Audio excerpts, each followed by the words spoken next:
Diamond Platnumz ameweza kuingilia ugomvi baina ya Hamisa Mobeto pamoja na Azizi Ki. Yeye kama yeye ameweza kuzungumza neno na kusema kwamba siku zote wanawake tunatakiwa tuishi nao kiakili na sio kila anachokisema Hamisa Mobeto au anachokisema mwanamke ukakitilia maanani. Azizi Ki amekosea kitu kimoja, angetakiwa kuweza kumfanya Hamisa Mobeto kuwa malkia katika himaya yake, lakini kitu ambacho alichoweza kukikosea ni yeye kujifananisha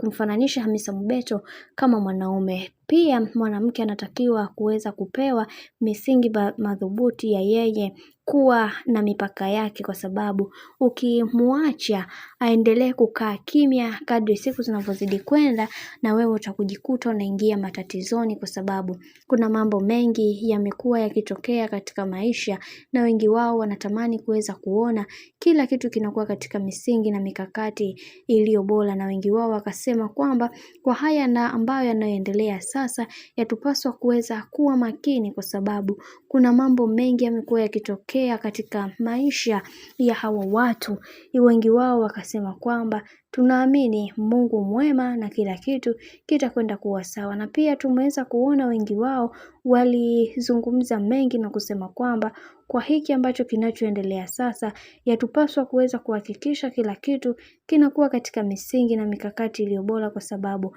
kila mtu anatamani kuweza kuhakikisha kila kitu kinakuwa sawa. Lakini kwa upande wa kaka yetu, yeye Diamond Platnumz ameweza kumsihi sana Azizi Ki awe mvumilivu, hata kama akitoka leo kwenye mahusiano na Hamisa Mobeto, hata mwanamke ambaye atakayeweza kuingia naye katika mahusiano ni wawe hivyo hivyo, kwa sababu akisema